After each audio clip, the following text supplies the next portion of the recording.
الشيطان الرجيم. بسم الله الرحمن الرحيم.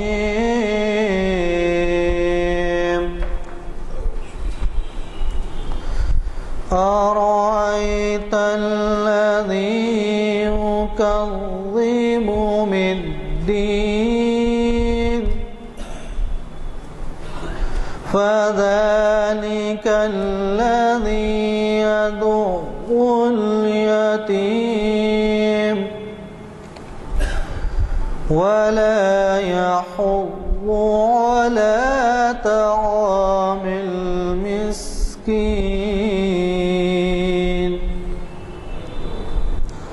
فويل للمصلين الذين هم عن صلاتهم ساهون الذين هم يراءون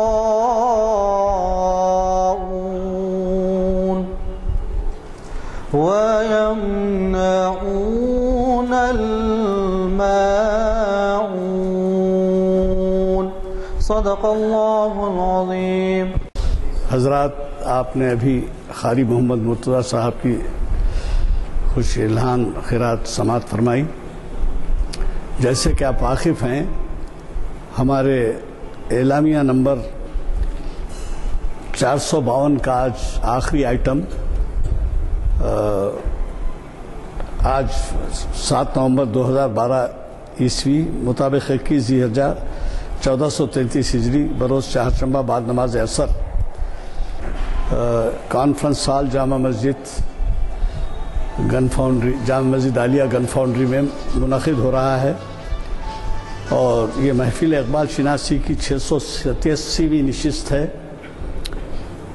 اور اسے ڈاکٹر محمد ضیاء الدین احمد شکیب صاحب جو بہت ہی جانے مانے اور نامور پروفیسر اقبالیات کے بڑے اسکالر ہیں، یہ مخاطب کر رہے ہیں بعنوان آدم اور آدمیت، اقبال کی اردو اور فارسی شاعری کے حوالے سے. حضرات، اس بات کے لیے میں اس کو ضروری نہیں سمجھتا کہ پروفیسر صاحب کا تعارف کراؤں، کیونکہ آپ سب واقف ہیں اور اب تک انہوں نے ہمارے ہاں کئی خطابات سے استفادے کا موقع دیا ہے، اور اس سے زیادہ اگر میں کچھ بولوں تو پھر ان سے خواہش کرنی پڑے گی کہ وہ کانوں میں انگلیاں رکھ لیں پہلے، کیونکہ میں تعریف کرنا مناسب نہیں سمجھتا. اس وجہ اقبال کی پوری شاعری آدم اور آدمیت کے مسائل کے اطراف گھوم رہی ہے، اور اس طویل گفتگو اور موضوع کو آدھے گھنٹے 35 منٹ میں سمیٹنا بہت مشکل بھی ہے، اور بہر طور کتنا ہی سمیٹنے کی کوشش کی جائے بات کچھ بے ڈھنگی رہے گی، کیونکہ اتنا بڑا موضوع ہے یہ. اس موضوع کے کئی پہلو ہیں. ایک پہلو یہ ہے کہ اقبال نے شروع میں ایک مفکر کی حیثیت سے اپنے راست مشاہدے میں آدم اور آدمی کو کس طرح سے محسوس کیا، اور اپنی اردو اور فارسی شاعری میں اپنے فن کے ذریعے کس طرح اس کو پیش کیا.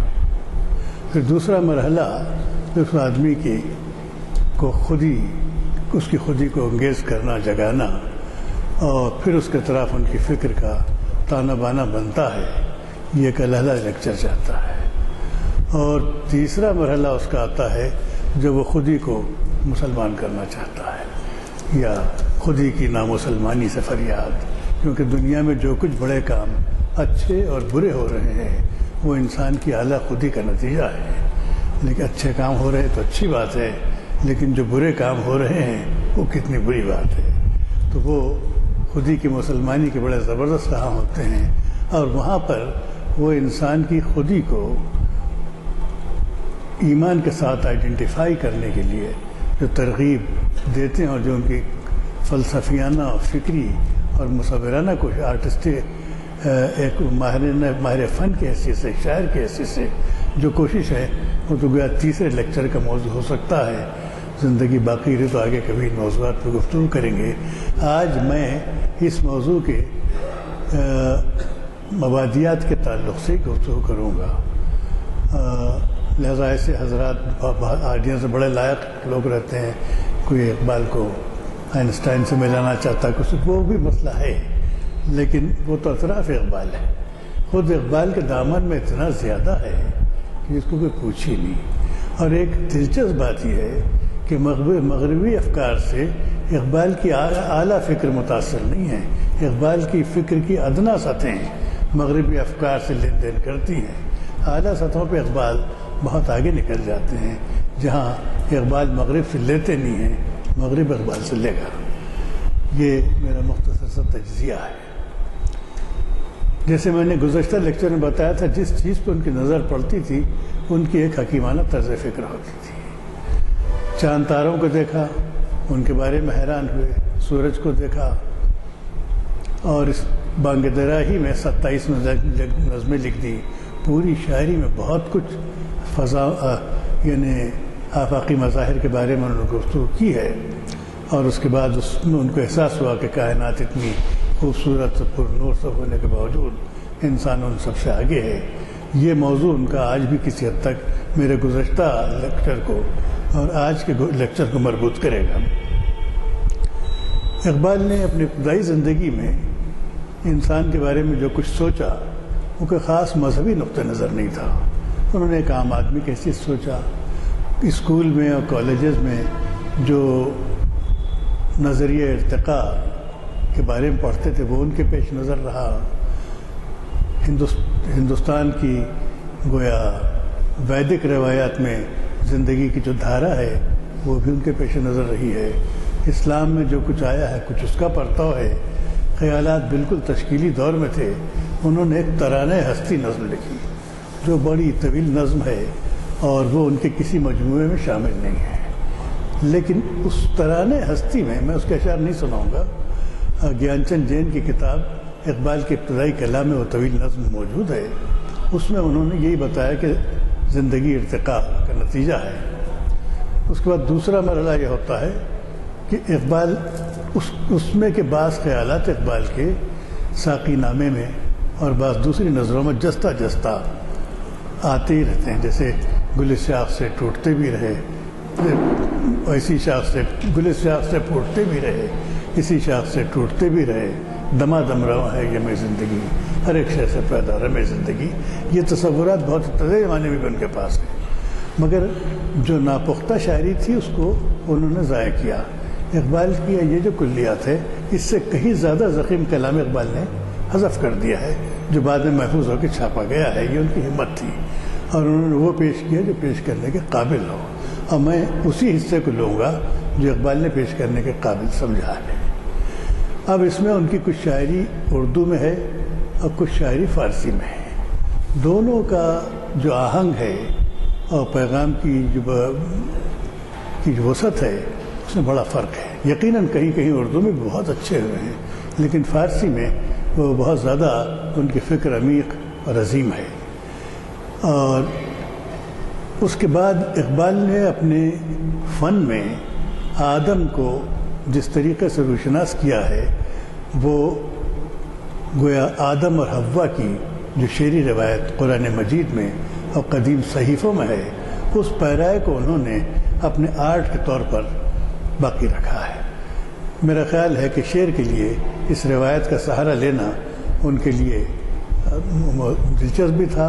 اس میں اپنا پیام گویا پہنچانے کے لیے ان کو سہولت بھی تھی. معاف فرمائیے اس سیکنڈ میں دیکھ لوں. ہیلو، میں اس وقت کسی جگہ جی میں اسی میٹنگ میں ہوں، میں گھنٹے بھر سے کرتا ہوں. تو سر تو وہ آدم کے ثبوت آدم کا جو قصہ ہے اس کو علامتی طور پر شروع سے آخر تک وہ باقی رکھتے ہیں. اور جب ان کی فکر زیادہ مربوط ہونے لگی ہے تو انہوں نے جو نظمیں کہی اس میں سب سے دلچسپ پہلی نظم یہ ہے کہ جنت سے فرشتے آدم کو رخصت کرتے ہیں اور روح ارضی آدم کا استقبال کرتی ہے۔ اس دلکش نظم کے لیے میں جناب سید امتیاز الدین صاحب سے درخواست کروں گا کہ وہ مجھ سے بہت بہتر پیش کر سکتے ہیں، ذرا اس کو پیش فرمائیں۔ نظمیں میں نے پڑھی نہیں ہے اب تک، پہلی دفعہ، اور محترم جناب ضیاء الدین شکیب صاحب کی حکم کی تعمیل میں وہ جیسا کچھ بھی پڑھا جائے۔ پہلی نظم تو اردو میں ہے اور بہت مشہور نظم بھی ہے، روح ارضی آدم کا استقبال کرتی۔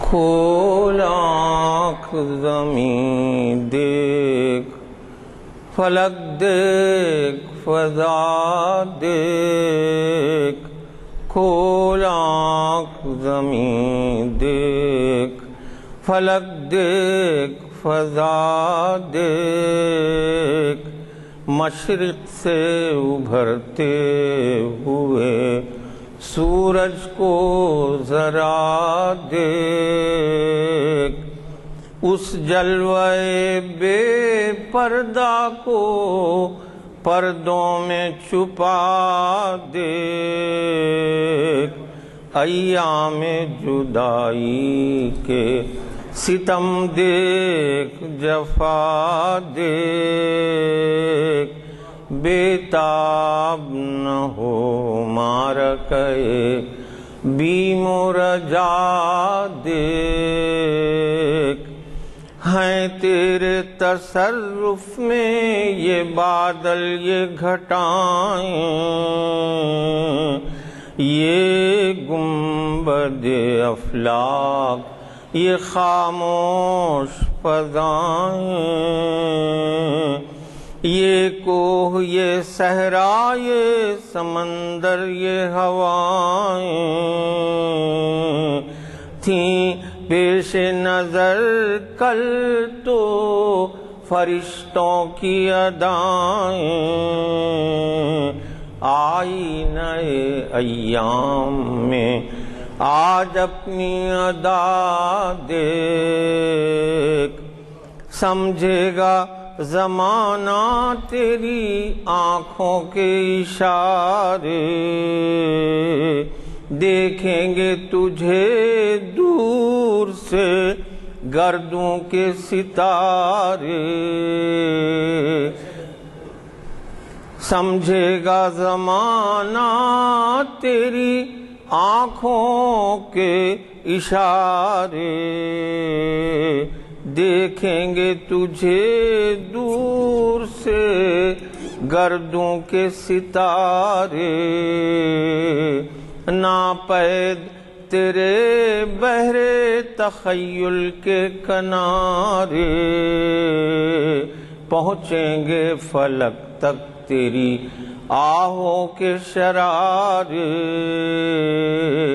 تعمیر خودی کر اثر آہ رسا دیکھ، تعمیر خودی کر اثر آہ رسا دیکھ، خورشید جہاں تاب کی ضو تیرے شرر میں، خورشید جہاں تاب کی ضو تیرے شرر میں، آباد ہے ایک تازہ جہاں تیرے ہنر میں، جچتے نہیں بخشے ہوئے فردوس نظر میں، جنت تیری پنہاں ہے تیرے خون جگر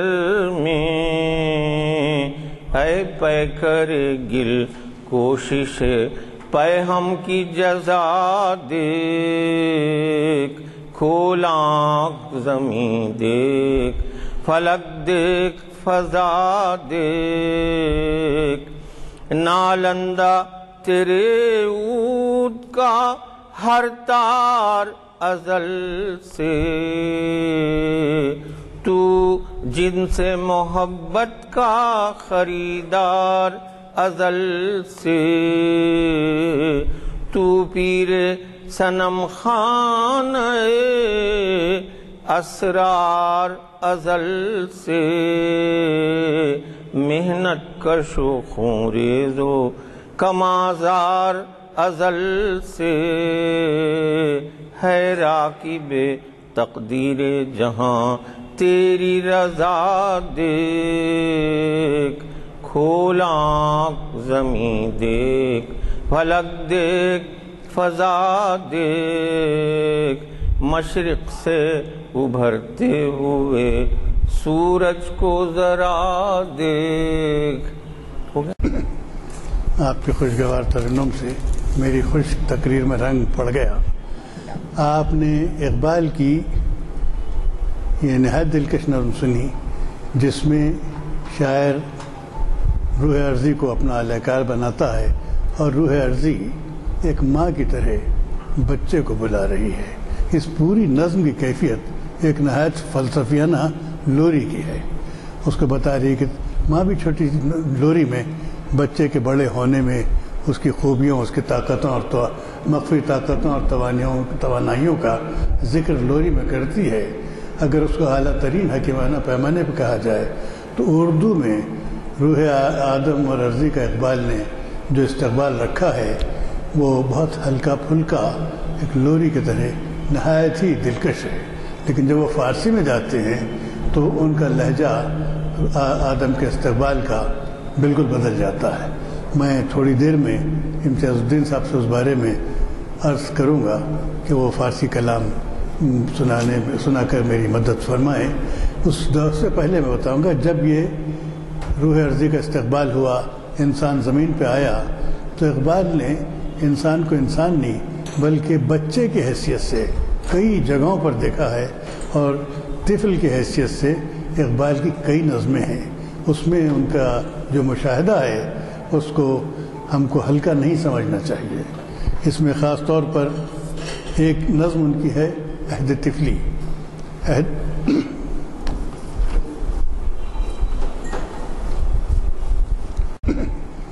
آپ کی خوشگوار ترنم سے میری خوش تقریر میں رنگ پڑ گیا۔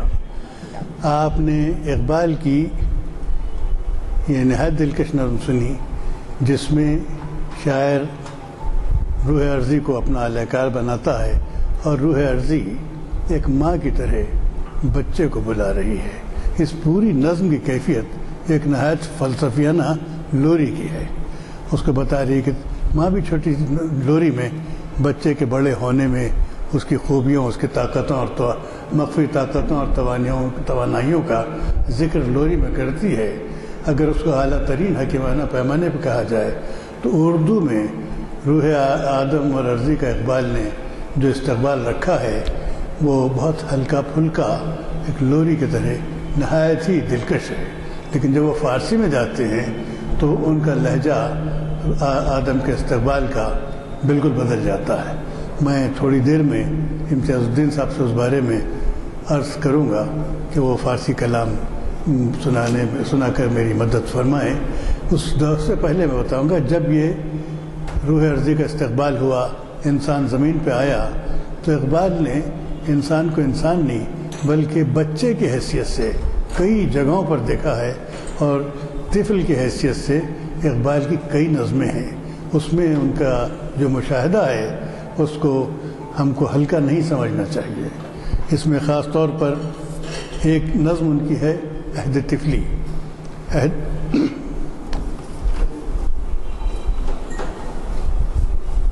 اپنی زبان سے کہتا ہے تھے دیار نور زمین و آسماں میرے لیے، وسعت آغوش مادر ایک جہاں میرے لیے، درد طفلی میں اگر کوئی رلاتا تھا مجھے، شورش زنجیر در میں لطف آتا تھا مجھے۔ یہ اب یہاں آنے کے بعد بچے کی زبان نہیں، اقبال اپنی اسی کہانی کو جو کھولاک زمین دیکھ کی ہے میں بیچ بیچ میں سے منتخب اشعار پیش کر رہا ہوں۔ پوچھنا رہ کے اس کے کوہ صحرا کی خبر، اور وہ حیرت دروغ مصلحت آمیز پر بچہ پوچھتا یہ کیا ہے تو اس کے عقل کے مطابق سے ماں یا کوئی اس کو کچھ الٹا سیدھا جواب دے دیتے ہیں، وہی دروغ مصلحت آمیز ہے۔ آنکھ وقفے دید تھی، لب مائل گفتار تھا، دل نہ تھا میرا سراپا ذوق استفسار تھا۔ تو آدم زمین پہ آ گیا ہے اور سراپا ذوق، یہ نظم خود پڑھی جائے تو بڑا وقت لگے گا، لیکن میں بتا رہا ہوں کہ زمین پہ آنے کے بعد بھی اقبال آدم کو طفلی میں کئی نظمیں ہیں اس کا مشاہدہ کرتے ہیں۔ پھر ایک نظم ان کی ہے طفل شیرخوار، اس میں آ کر ان کا گویا ڈھب بدل جاتا ہے۔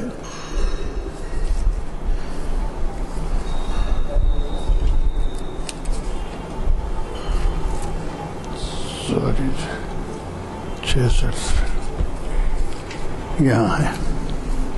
تو اس میں ایک قصہ اتنا ہی ہوتا ہے کہ میں نے چاقو تجھ سے چھینا ہے تو چلاتا ہے تو، مہرباں ہوں میں مجھے نہ مہرباں سمجھائے تو، پھر پڑا روئے گائے نوارد اقلیم غم، چب نہ جائے دیکھنا باریک ہے نو کے قلم۔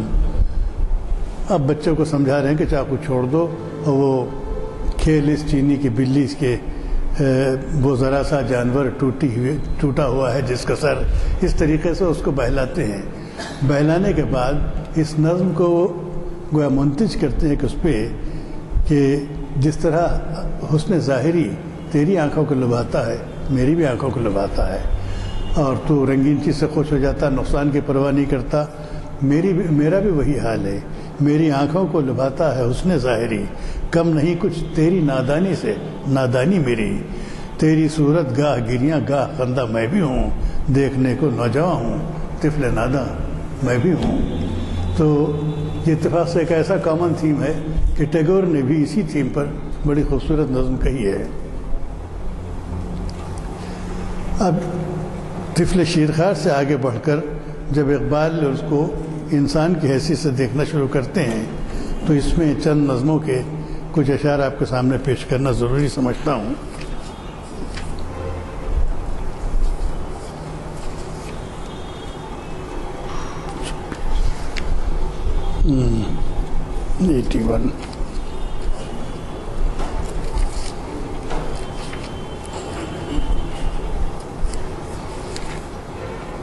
تو اس کے مختلف مراحل سے گزر رہا ہے، وہاں کی اپنا وطن چھوڑ کے جنت چھوڑ کے زمین پہ آیا ہے، سنے کوئی میری غربت کی داستاں مجھ سے، بھلایا قصہ پیمان اولی میں نے، لگی نہ میری طبیعت ریاض جنت میں، پیا شعور کا جب جام آتشی میں نے، وہی حقیقت عالم کی رہی حقیقت عالم کی جستجو مجھ کو، دکھایا اوج خیال فلک نشی میں نے۔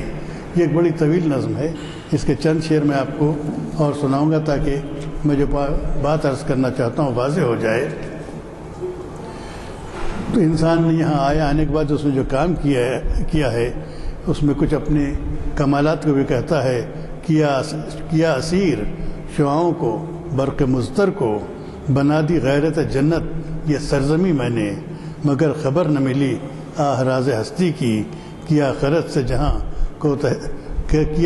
جہاں کو تہ نگی میں نے، ہوئی جو چشم مظاہر پرست وآخر، تو پایا خانہ دل میں اسے مکی میں نے۔ تو کچھ داستان اقبال کو کبھی بچے کی زبانی کہلا رہے ہیں، کبھی زمین کے ماؤتھ پیس بنا کر کہہ رہے ہیں، اس طریقے سے وہ سرگزشت آدم بیان کرتے چلے جاتے ہیں۔ اور اس میں سب سے بڑا اہم مسئلہ جو آتا ہے وہ انسان اور بزم فطرت، ان کی نظم ہے بڑی اہم۔ کے بعد یعنی آسمان، تارے، جھاڑ، پہاڑ، زمین، یہ بزم فطرت ہے۔ جب یہاں انسان آیا تو اقبال کا ایک بڑا ہی اہم موضوع ہے جو جگہ جگہ انہوں نے اردو اور فارسی میں رکھا ہے، وہ یہ کہ چاند، تارے، زمین، آسمان سب حسین ہیں، سب خوبصورت ہیں، سب جامد ہیں، کسی کی زندگی میں کوئی مقصد نہیں ہے، کسی میں کوئی نمو نہیں ہے۔ اور انسان و بزم فطرت ان کی جو نظم ہے اس میں انہوں نے یہی بتایا کہ پوری بزم فطرت ہے لیکن سب کے سب خاموش ہے۔ اگر تڑپ ہے، جستجو ہے تو اس میں انسان کے اپنے اندر ہی ہے۔ اس کے بعد یہ بتاتے ہیں یہ جو ٹھہرا ہوا جامد حسن ہے وہ تو انسان کا شکار ہے، اور یہاں سے پھر وہ بتاتے ہیں انسان آیا یہاں پر ہے تذکیر کائنات کے لیے۔ اب جو میلاد اعظم پر نظم اقبال فارسی میں کہتے ہیں وہ اردو کی نظم سے بہت زیادہ معنی خیز اور عظیم ہے۔ میں امتیاز صاحب سے درخواست کروں گا کہ اس کے اشعار پیش فرمائیں۔ ہے اور اتفاق سے پہلی دفعہ ہی میں پڑھا۔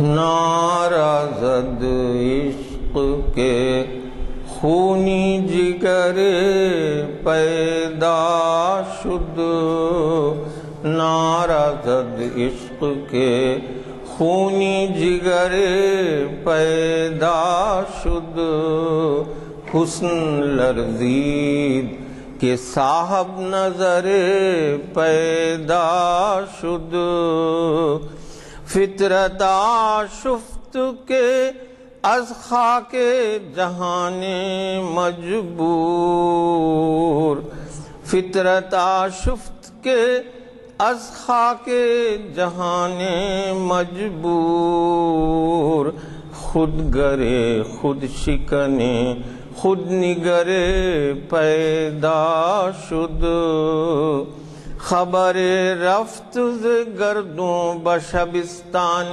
ازل، خبر رفت ز گردوں بشبستان ازل، حضر پردگیاں پردہ در پیدا شد، آرزو بے خبر از خویش بآغوش حیات، آرزو بے خبر از خویش بآغوش حیات، چشم وا کر دو جہان دیگر پیدا شد، چشم وا کر دو جہان دیگر پیدا شد، زندگی گفت کے در خاک تپیدم ہما عمر، زندگی گفت کے در خاک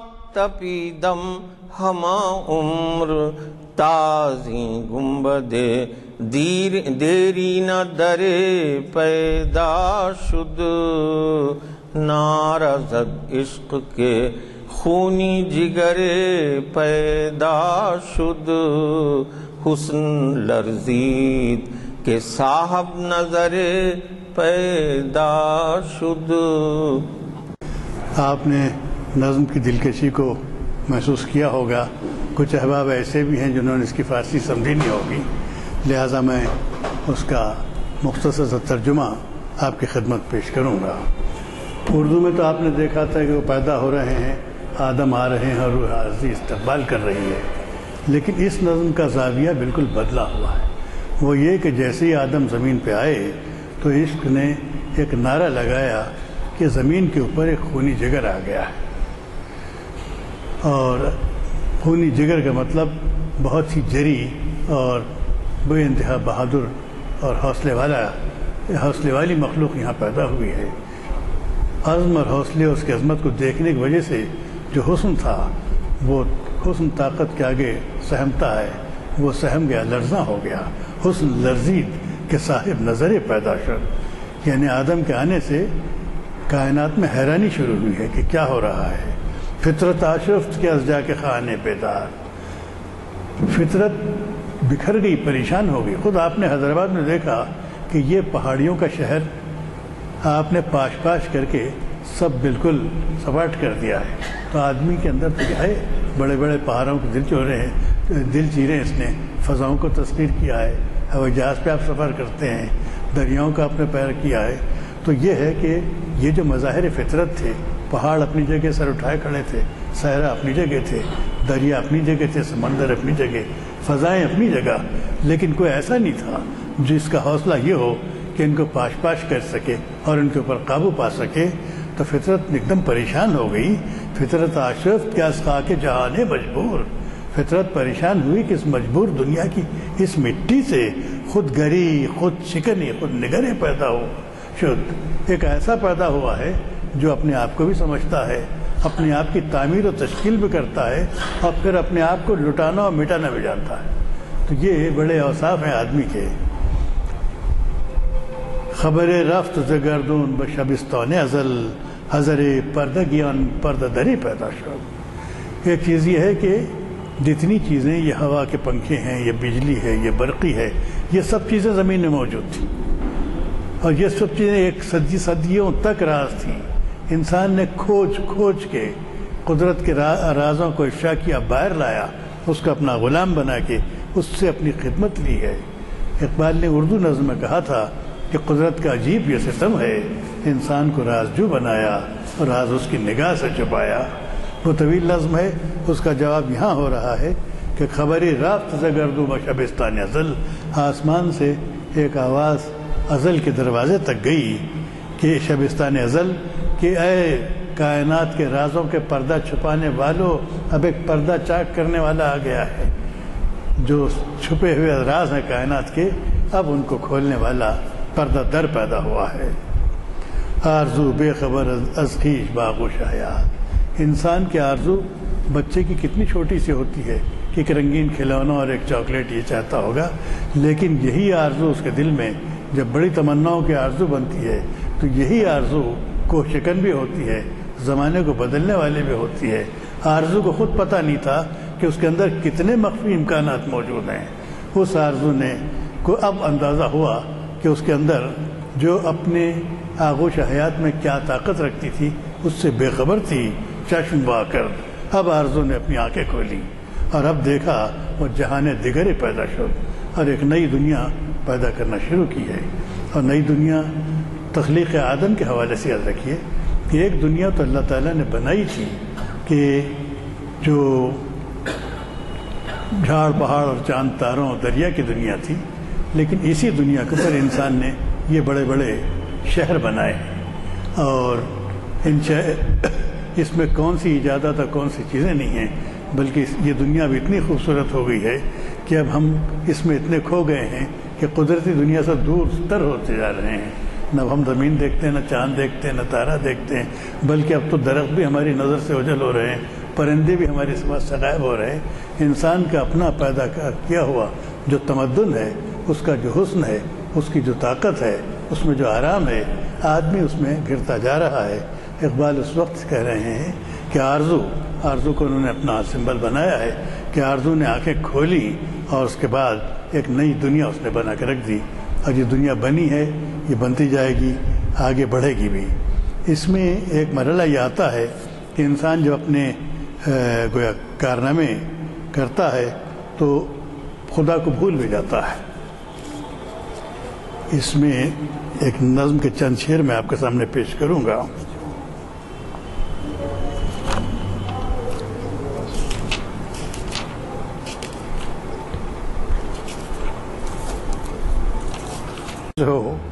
تو میں دیکھ سکوں گا، ہوتا یہ کہ پرچھائی میرے کتاب پہ آتی ہے۔ یہ خدا اور انسان کے درمیان میں ایک محاورہ، اس نے بھی ایک دنیا پیدا کی، انسان نے بھی۔ تو خدا انسان سے کہتا ہے کہ جہان را زیہ کعب و گل آفریدم، میں نے تو پوری دنیا کو ایک مٹی اور پانی سے پیدا کیا، تو ایران و تاتار و زنگ آفریدی، تم نے یہ ایران اور زنگ و دنیا بھر کے ملک بنا کر میری اس کو زمین کو بانٹ دیا تم نے۔ منس خاک پولا دن ناب آفریدم، میں نے مٹی میں خالص تانبا فولاد بنایا تھا، تو شمشیر و تیر و تفنگ آفریدی، تو اس میں تلوار ڈال اور تباہی کے آلات بنا لیے ہیں۔ تبر آفریدی نہال چمن را، چمن کے پودے کے لیے تو نے کلاڑی بنا لی۔ قفس ساختی طائر نغمزن را، میں نے خوبصورت گاتا ہو پرندہ بنایا، تو نے پنجرا بنا دیا۔ اللہ میاں نے شکایت کی انسان سے، تو انسان جواب دیتا ہے تو شب آفریدی چراغ آفریدی، آپ نے رات بنائی، میں نے چراغ بنایا۔ سفالہ آفریدی ایاغ آفریدم، آپ نے مٹی بنائی تھی، میں نے پیالہ بنایا۔ بیابان و کوثر و راغ آفریدی، آپ نے پہاڑ اور جنگل و بیابان بنائے۔ خیابان و گلزار و باغ آفریدم، میں نے گلزار بنائے، باغ بنائے، چمن بنائے۔ منانم کے سنگ آئین سازم، میں نے تو پتھر سے آئینہ بنا دیا ہے، من آنم کے زہر نوشی نہ سازم، میں نے تو زہر سے نوشینہ بنا دیا ہے۔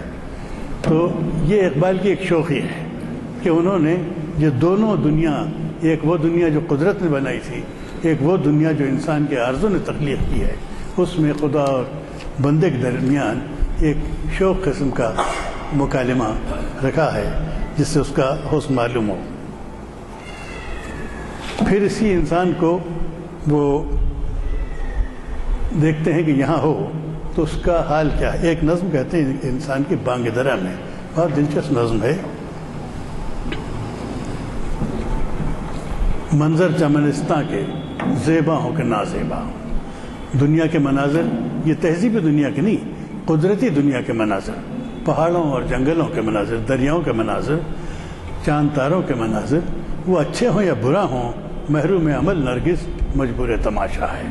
نرگس کی آنکھ ان کو برابر دیکھ رہی ہے، لیکن نہ ان کو بدل سکتی ہے نہ ان کو توڑ سکتی ہے، مجبور تماشا ہے۔ قدرت میں جو دوسرے مظاہر کونیہ ہیں ان میں کسی قسم کی ایسی سکت نہیں کہ دوسرے کے لیے کچھ کر سکیں، رفتار کی لذت کا احساس نہیں مجھ کو، فطرت سی صنوبر کی محروم تمنا ہے۔ صنوبر اقبال کا خاص استعارہ ہے کہ بڑا طویل ہوتا ہے اور اپنی جگہ سے وہ ہلتا نہیں ہے، لیکن بڑا خوبصورت معلوم ہوتا ہے۔ ایک وقت انہوں نے خواتین کو صنوبر سے مثال دیتے ہوئے کہا تھا کہ صنوبر باغ میں آزاد بھی ہے، پابا گل بھی ہے، انہی پابندیوں میں حاصل آزادی کو تو کر لے۔ یہ ان کا تصور تھا۔ یہاں یہ بتا رہے ہیں کہ صنوبر بیٹھا ہوا چاند تاروں کی حرکت کو دیکھ رہا ہے، ہوا کی گردشوں کو دیکھ رہا ہے، خود اس کے اندر کوئی حرکت نہیں ہے، اور حرکت نہ ہونے کی وجہ سے وہ لذت رفتار سے واقف نہیں ہے۔ اس ذرے کو رہتی ہے وسعت کی ہوس ہردم، یہ ذرہ نہیں شاید سمٹا ہوا صحرا ہے۔ لیکن انسان ایک ایسی چیز ہے، یہاں ہے تسلیم کی خوگر ہے جو چیز ہے دنیا میں، ہر چیز میں تسلیم کی عادت ہے۔ جیسا قدرت نے بنایا پرندے ویسے ہی چل رہے ہیں، دریا ویسے ہی چل رہی، جانور ویسے ہی ہیں، درخت اسی طریقے سے اگ رہے ہیں، ہر ایک تسلیم کی خوگر میں ہے، ہر ایک تقدیر کا پابند ہے۔ لیکن انسان کی ہر قوت سرگرم تقاضا ہے۔ انسان بالکل درخت یا پرند کے لیے بڑا نہیں ہوتا، بلکہ وہ ہر دم ایک نیا تقاضا اس کی فطرت اس کی آرزو کرتی ہے۔ یہاں مظاہر کونیہ سے یا کائنات کے مظاہر سے مقابلہ کرتے ہوئے اقبال کہتے ہیں کہ انسان کی ہر قوت سرگرم تماشا ہے، اس ذرے کو رہتی ہے وسعت کی ہوس ہردم، جتنا ہے اتنا رہنا نہیں چاہتا، آگے بڑھنا چاہتا ہے، اپنا دامن پھیلانا چاہتا ہے۔ یہ ایک عجیب و غریب ذرہ ہے، اس ذرے کو رہتی ہے وسعت کی ہوس ہردم، یہ ذرہ نہیں شاید سمٹا ہوا صحرا ہے۔ یہ انسان ذرہ نہیں ہے بلکہ یہ سمٹا ہوا صحرا ہے، چاہے تو بدل ڈالے حیت چمنستاں کی، یہ ہستی دانا ہے، بینا ہے، توانا ہے۔ تو اقبال نے گویا انسان کو اس طریقے سے دیکھا، اور اس حالت میں بھی میں ان کی ایک فارسی کی نظم پیش کروں گا کہ قدرت کے مظاہر پہ کیا اثر ہو رہا ہے۔ تارے اس کو دیکھتے ہیں اور تارے انسان کے تعلق سے گیت گاتے ہیں۔ کائنات میں تغیرات شروع کرتا ہے تو تارے ایک طرح کا خراج عقیدت اس کو پیش کرتے ہیں۔ عقل تو حاصل حیات، عشق تو سر کائنات، پیکر خاک خوش بیا عیسو عالم جہاد۔ تیری عقل تو حیات کا حاصل ہے، جو کچھ تبدیلیاں ہو رہی ہیں انسان کی عقل سے ہو رہی ہیں، اور عقل سے جو کچھ سوچ رہا ہے اس پر عمل تو اس کے عشق سے ہو رہا ہے، اور عشق حاصل حیات ہے۔ تو انسان کی عقل اور انسان کی لگن، یہ دو چیزیں ہیں جو انسان کے اندر، جو دنیا میں تغیر اور انقلاب کر رہی ہیں، تعمیر کر رہی ہیں اور تخریب کر رہی ہوں۔ پیکر خاک خوش بیا عیسو عالم جہاد، اے مٹی کے بنے ہوئے پیکر تجھے خوش آمدید کہتے ہیں ہم، یہاں آؤ اور اس عالم جہاد میں اپنا کام کرو۔ زہرہ ہو ماہ مشتری است و رقیب یک جگر، یہ زہرہ ماہ مشتری جتنے سیارے ہیں وہ تو تجھے دیکھ کے رقابت کر رہے ہیں ایک دوسرے کے ساتھ۔ ہس پائی یک نگاہ ہے تو کشمکش تجلیات، وہ بھی چاہتے ہیں کہ تیری ایک نظر ہم پر پڑ جائے، تو اس کے لیے وہ کشمکش تجلیات میں ہے۔ مطلب یہ کہ وہ منتظر ہیں۔ تو انسان کو اقبال جب پیش کرتا ہے چاند تاروں وغیرہ کے مقابلے میں، تو بتاتا ہے کہ ان کو بھی رشک ہے کہ انسان اتنا متحرک ہے، اور وہ بھی اس کی طلب میں مبتلا ہیں۔ ایک ان کا اقبال کا عجیب و غریب شعر انسان کی عظمت پہ فارسی میں ہے کہ تو کیستی وہ کجائی نہیں، یس تو کیستی وہ کجائی کیا آسمان کبود، ہزار چشم بھرا ہے تو ستارہ کشور۔ اے انسان تو کون ہے، کہاں سے آیا ہے کہ آسمان نے اپنی ہزار آنکھیں کھول کر تجھے دیکھنا شروع کیا ہے کہ تجھے ویلکم کرے، تیرے راستے میں اس نے ہزار آنکھیں بچھا دی ہیں۔ تو اقبال یہ نہیں ہے کہ آسمان کو دور سمجھ رہے ہیں، بلکہ یہ کہ آسمان کی تسخیر بھی، اس کے ستارے بھی انسان کی تسخیری قوتوں کے منتظر بیٹھے ہوئے ہیں۔ تو انجم بھی جو گا رہے ہیں وہی ہیں۔ اس کا ایک مرد فقیر آتش است، میری و قیصری خسست، فال و فر ملوک را حرف برہ نئی بس است۔ وہ یہ کہتا ہے کہ انسان کے پاس سامنے آدمی مروب ہو جاتا ہے میری سے، قیصری سے، حکومت اور اقتدار سے، لیکن وہ کہتا نا آپ کے پاس اگر فقیری ہے تو فقیری ایک شعلہ ہے، اور یہ ساری جو دولت کی چیزیں ہیں اس کی حیثیت گھاس سے کم ہے کہ آپ کے شعلے میں جل جائیں گے۔ آپ کو ان چیزوں سے مروب نہیں ہونا چاہیے۔ دبدبہ قلندری تنتنہ سکندری، ہاں ہمہ جذبہ کلیم ہی ہمہ سحر سامری۔ دبدبہ جو قلندری ہے اس کے سامنے تنتنہ سکندری ہو یا جذبہ کلیم کے سامنے، یہ ساری چیزیں سے جھوٹا ایک طلسم ہے جو دولت اور ہماری ایجاد، یعنی خود انسان اپنی ایجادات سے خود مروب ہو رہا ہے، پھر اقبال خود اس کو اس کی نگاہوں سے گرانے کی کوشش کر رہا ہے۔ آبا نگاہ می کشد ای با سپاہ می کشد، ہاں ہم صلح و آشتی ہم جنگ و داوری۔ بل کچھ مظاہر ایسے ہیں جو چاہتے ہیں کہ آپ کو صلح و آشتی، آرام و آسائش کی طرف لگ جائیں، اور دوسرے ہوتے ہیں جو بتاتے ہیں کہ نو آپ کو آگے بڑھنا ہے اور جنگ و داوری کرنا ہے۔ ہر دو جہاں کشاستن، ہر دو دوام خواستن، ای بدلیل قاہری ان بدلیل دلبری۔